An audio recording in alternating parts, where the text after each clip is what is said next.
Hi sir, good morning. My name is MOHANA KRISSHNAN, son of THANABAL. I am from BMMA section 1 group 1. Now I want to explain about the lab 1 of brake system. The title of the lab 1 is Identify the brake system component. So now for this lab I want to use my car, that is berdua kancil. The engine capacity of the car is 660 cc. For this car they use the basic brake system only, not complicated like others car. uh, for this car, the front side they use the disc brake and the rear side they use the drum brake. Okay, let's see the brake component for this car. Okay, let's we see the main brake part of this car. First we see the main part. This is the main part for the brake system in this car. This is the brake fluid reservoir. In this brake fluid reservoir we can pour the brake fluid. So they have two level, minimum level, maximum level. We want to always maintain the brake oil in maximum level or the center of maximum or minimum level. And then we see the master pump, or they are called brake master cylinder. So this is the brake master cylinder of this car. This one they have two oil line, that is one, two. So this is the front side oil line and this is the rear side oil line. The function of master cylinder brake is feed brake fluid into the brake circuit to convert the pressure on the brake pedal to the hydraulic pressure. So this happen the kinetic energy to the thermal energy. So when we apply the brake, the pressure when we apply the brake, this master pump is make the pressure to deliver the pressure to the oil line. Then we see the brake booster pump. This is called the brake booster pump.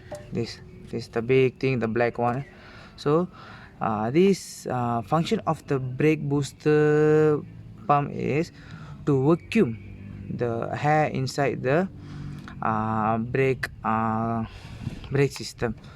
If let's say if they didn't vacuum the brake, I mean the air in the brake system, so when we apply the brake, when we push the brake pedal, the brake pedal will be hard to push. So this is the function of the brake booster. So next we see the inside of the car. See the brake pedal of this car. Okay, there are three pedals. This one is the brake pedal. Okay, let's see the function of the brake pedal. This is the brake pedal. When we press the brake pedal like this, so when we press the brake pedal, the brake pedal will be pull the brake booster piston at inside lah. So when the brake booster pull, they happen one the inside of the brake booster happen pressure. So the pressure will be pull the piston inside the master pump. So when the inside the master pump, the piston will be pulled, it will happen a pressure. The pressure will be pushed the all oil in the master pump. So the oil flow from the master pump, they use the flow line of the oil and then they go to front and rear brake system. So this is the brake switch of this car. The brake switch, this means when we apply the brake, the brake light will be function by this switch. How the function is, when we push, the brake switch will be on. When we release, the brake switch will be off. That's a simple system of brake switch. Okay, let's we see the front brake system of this car. Okay, for this car, for this car, they use the brake disc system for front brake system. This brake system is they have the brake disc, brake caliper, and we apply the brake, the pressure from the master pump, and this when the pressure from master pump will be pushed the piston inside this brake caliper, and then the brake pad will be grip the brake rotor. So then will be open the brake, then with this tire will be stopped. So now I will explain about the component that add in this system. First, this brake caliper, they have two type of brake caliper. This is the floating type brake caliper. Why I say this floating type brake caliper? Because this brake caliper have power finger. This is the power finger. Okay. So let me see what the component as the brake caliper. This is the brake piston. Okay, the brake piston will be push the brake pads. This is the brake pads. So for this car, the brake pads is still okay. And then this is the pin for the brake pad, because this the pin F means for hold these two clips. This is the guidance pin boot, and then that's all. This is the brake bleeder nut. So, what function of this means, when we change our brake pad or anything lah, when we open this brake caliper. So when we open the brake caliper, anything, the brake piston will be a free movement. So when the air will be enter this brake piston housing, so that can affect our brake performance. So we want to do what? We want to bleed this brake, so by this nut. That's all. Okay, we see the rear side of brake system of this car. Okay guys, we see the rear brake system of my car. For this car, they use the drum brake system. The drum brake system for this car is not complicated like others car. It's just a simple system only. Okay guys, we see inside of the drum brake.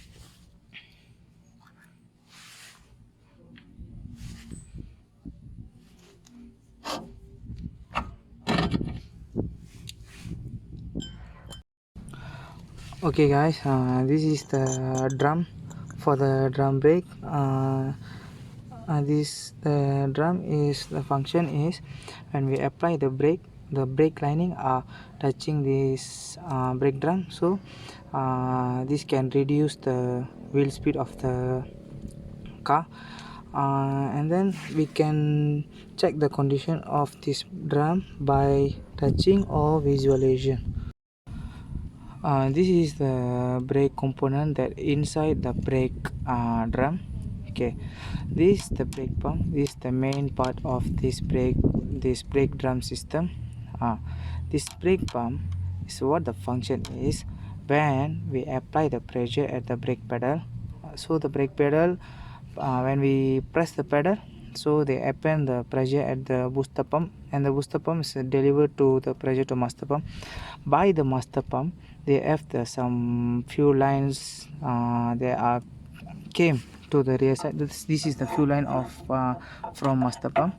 So when we apply the pressure, they happen the pressure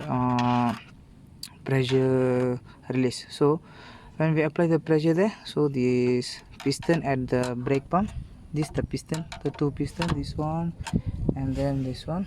So when we press, the piston is come out. So when the piston is come out, the brake lining at the two sides, they will be expand. So when they expand, they will be touch the brake drum. So they touch the brake drum, so they happen the friction.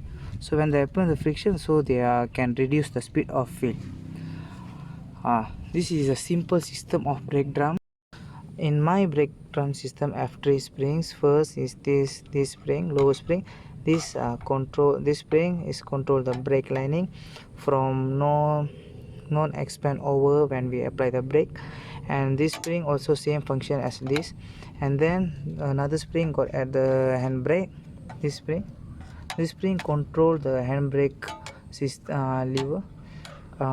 This also same function. No over expand when we apply the handbrake. And then this is the cable of handbrake. So this function, when we pull the handbrake lever at the inside of the car, so the cable will be pulled. So by pull, the handbrake, the brake lining all will be expand, so the car didn't move. For this car, they use the handbrake. We can adjust the handbrake inside of the car. We want to adjust by, when we pull the handbrake, we just two until four clicks like that lah. That's enough for this car. This is the simple system for this car, and the drum system for this car. Very good afternoon, sir. So my name is Shen. I'm from 3 BMMA S1/1. So now I would like to present about the automotive braking system. So for our lab, so our group is using HANZZEL as a disc brake for this lab for the disc brake system lah. So there is two parts. So here the front is the disc brake system, the rotor and the disc and the caliper. And then at the back there is the drum brake system. So this is the system for the HANZZEL one. So now I would like to explain about how they function and how the how they do the work when you press the pedal. So as you can see, so our position of sitting position is here. So by using the void E equals to F over A, the pressure. So when you press the pedal here, so it will push the master cylinder in the fluid reservoir to the caliper for the piston here to like moving inward so that it will stop the rotor by using the brake pads in the piston. So the process is converting kinetic energy into thermal energy. So to demonstrate or how a vehicle, the driver places his foot on the brake pedal, the pressure converts into hydraulic pressure, multiplying by about 30 minutes in the pressure system. So for the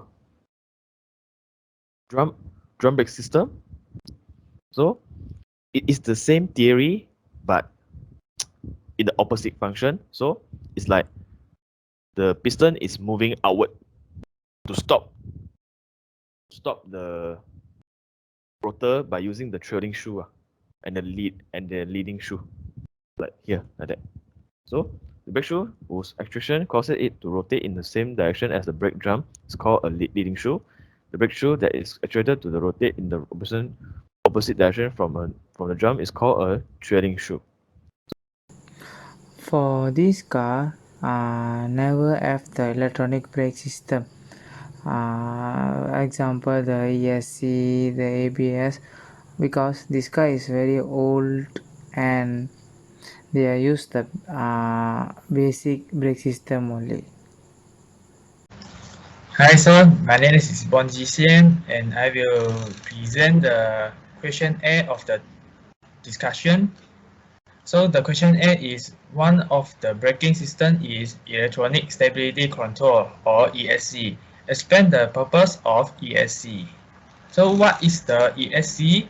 ESC is a newest technology that improves the vehicle stability when detecting a vehicle reducing or loss of traction between the tire and road. So the purpose of the ESC is prevent a vehicle from skidding and the driver from losing control of the vehicle. For example, when turning a corner, braking sharply or making a sudden turning, ESC will automatically activate the brake to help steer the vehicle in the right direction.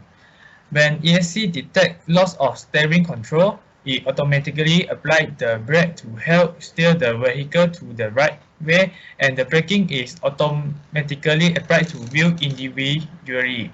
For example, the outer front wheel to counter oversteer or the inner rear wheel to counter understeer. Some ESC systems also reduce engine power until control is regained, and ESC does not improve a vehicle cornering performance. Instead, it helps reduce the chance of the driver losing control of the vehicle. So this is the comparison between the vehicle with ESC and no ESC.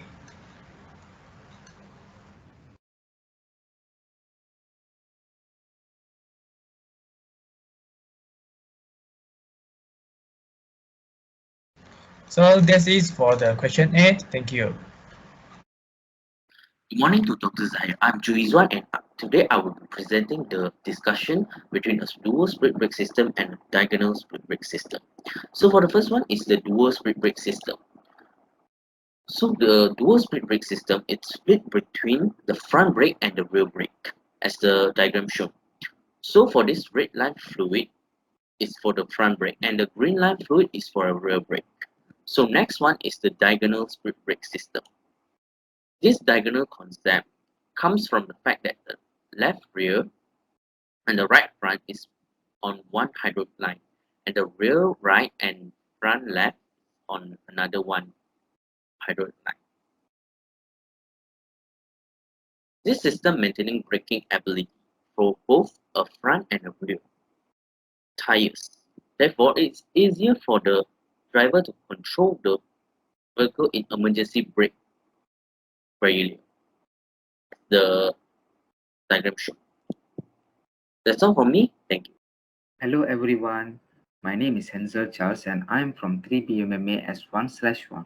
So today I'm going to present about the discussion question C, which is the differentiation of understeer and also the oversteer. So let's move on to the introduction. Oversteering and understeering are normally terms that are used to describe the automobile steering sensitivity to steering. So whether a vehicle will oversteer or understeer depend on the vehicle types, whether it's using a rear wheel drive or front wheel drive. So these two actions arise depending on the steering angle and lateral acceleration. Okay, so for normally for race car drivers, they are common with these terms as their car tend to oversteer or understeer during they are taking a sharp corner at the race. Okay, so moving on to the understeer. Understeer is more common in front wheel drive vehicles and occurs when vehicle tires tilt less below than what the driver controls. So this is when the car's front wheels lose grip through a corner due to excessive speed. Okay, so this causes the front end to push towards the outside of the corner and for the steering to become useless. Okay, so when you are going on a highway and you're using a front wheel drive car, so you see a sharp corner and you try to take it at a high speed. So it might understeer might occurs. So it occurs when it occurs, the front tires start slipping. This happens when the front tires are asked to turn while also managing a lot of braking and also speed. So if you are going rather fast or braking very hard and trying to turn on the wheel, so the extra momentum there will be extra momentum will cause the front tires to slip in the direction you are traveling. So instead of turning, the car plows straight on. So in this case, a momentum, extra momentum from the back makes the tires to slip in the direction you are traveling. So instead of turning, the car plows straight on, moves straight on. Okay. So for understeer, the wheels front rotating more faster than the rear wheels. So in wet road conditions, this situation can be more worst. Okay.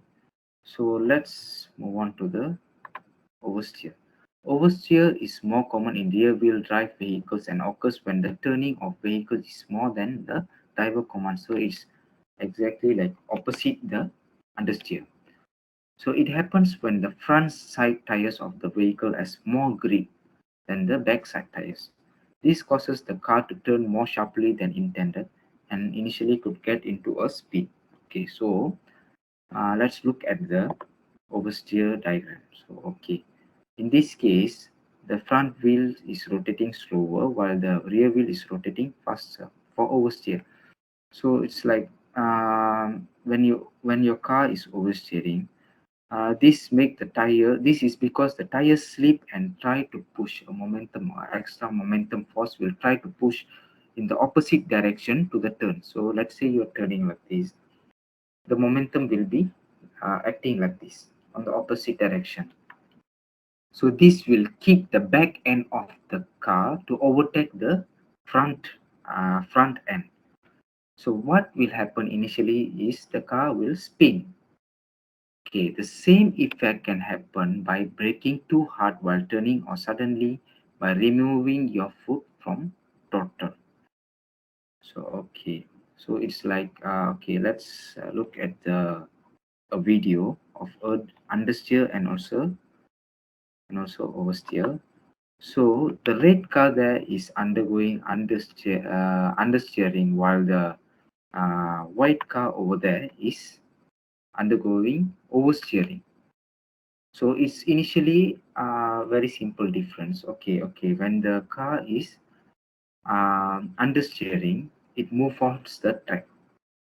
Okay, it look like you're turning, but the car is going straight. While for understeer, the car could get a spin. So the force is directly opposite the direction you are turning. The opposite. Okay, so let's look at the next slide. Okay, so ways to overcome understeer. Okay, so understeer. If you are going understeer, what you have to do is gently come off the throttle gas pedal, slowly apply the brakes if necessary, and reduce the amount of steering angle you are applying. Okay, so maybe when if your vehicle begin to understeer, your initial reaction will be like to try to correct the steering by increasing the turn of the wheel. So this will lead you to lose control the car even more. So better to know the ways of to overcome the understeer. Okay, so let's look at the ways to overcome the oversteer. Okay, so oversteer looks great on a racetrack or drift competition as the rear car tires start to produce smoke, but it's not as much of fun in public road as it can cause a very big accident. Okay, so a car can easily oversteer on wet road condition as too due to less friction.